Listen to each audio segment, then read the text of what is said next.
ಚಿಕ್ಕನಾಯಕನಹಳ್ಳಿ ತಾಲೂಕಿನ ಬೈಲಪ್ಪ ಮಠದ ಶ್ರೀ ಲಕ್ಷ್ಮೀ ನರಸಿಂಹಸ್ವಾಮಿ ಅನುದಾನಿತ ಪ್ರೌಢಶಾಲೆಗೆ ಸಂಬಂಧಿಸಿದ ಗಂಭೀರ ವಿಚಾರ. ಕೋರ್ಟ್ 4 ವಾರಗಳ ಕಾಲ ಯಥಾಸ್ಥಿತಿ ಕಳೆದುಕೊಳ್ಳುವಂತೆ ಆದೇಶ ನೀಡಿದ್ದರೂ ಬಿಇಒ ಅಕ್ರಮವಾಗಿ ಶಾಲೆ ಮುಚ್ಚಲು ಮುಂದಾಗಿದ್ದಾರೆ. ಹಾಜರಾತಿ ಹಾಗೂ ಎಲ್ಲಾ ದಾಖಲೆಗಳಿದ್ದರೂ ಕನ್ನಡ ಶಾಲೆಗೆ ಬೀಗ ಬೀಳಲು ಕಾರಣವೇನು? ಶಿಕ್ಷಣ ಇಲಾಖೆಯ ಅಧಿಕಾರಿಗಳೇ ಕನ್ನಡ ಶಾಲೆಗಳ ಭವಿಷ್ಯ ಅಪಾಯಕ್ಕೆ ದೂಡುತ್ತಿದ್ದಾರೆ ಎಂಬ ಆರೋಪ. ಶಾಲೆಯ ಆಡಳಿತ ಮಂಡಳಿಯ ಅಧ್ಯಕ್ಷ ಸಿದ್ದಪ್ಪ ಆರೋಪವನ್ನು ಮಾಡಿದ್ದಾರೆ. ಇದಕ್ಕೆ ಸಂಬಂಧಿಸಿದ ಸತ್ಯಾಂಶಗಳು ಹಾಗೂ ಸಂಪೂರ್ಣ ವಿವರಗಳು ಈ ವಿಡಿಯೋದಲ್ಲಿ.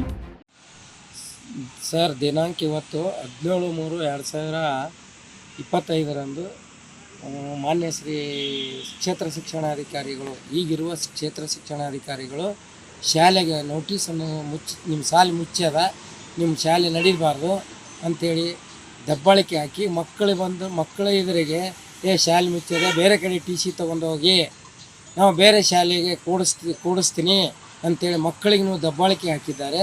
ಶ್ರೀ ಲಕ್ಷ್ಮೀ ನರಸಿಂಹ ಅನುದಾನಿತ ಪ್ರೌಢಶಾಲೆಯಲ್ಲಿ ಮತ್ತು ಗಾಣದಾಳ ಶಾಲೆ ಮುಚ್ಚಿರುವುದರಿಂದ ಆ ಶಾಲೆಯ ಮಕ್ಕಳನ್ನು ನಾನು ಪಾಲಕರ ಮನವೊಲಿಸಿ ನಮ್ಮ ಶಾಲೆಗೆ ದಾಖಲಾತಿ ಮಾಡಿಕೊಂಡಿದ್ದೆ.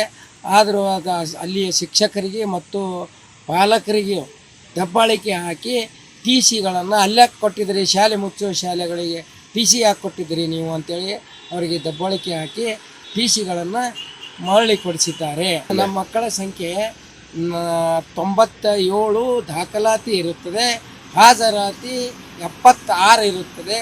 ಈಗ ಪರೀಕ್ಷೆ ನಡೆದಾಗ ಬಂದು ಪರಿಶೀಲನೆ ಮಾಡುವುದು ಬಿಟ್ಟು ಶಾಲೆ ಮುಚ್ಚಲಿಕ್ಕೆ ಓಡಾಡ್ತಾ ಇದ್ದಾರೆ. SC ST ಶಾಲೆ ಅಂದರೆ ಅವರಿಗೆ ಆಗಿ ಬರೋದಿಲ್ಲ.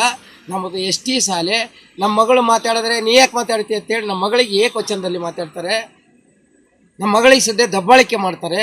ಹೆಣ್ಣು ಮಕ್ಕಳು ಅಂದರೆ ಅವ್ರಿಗೆ ಇದು ಇಲ್ಲ.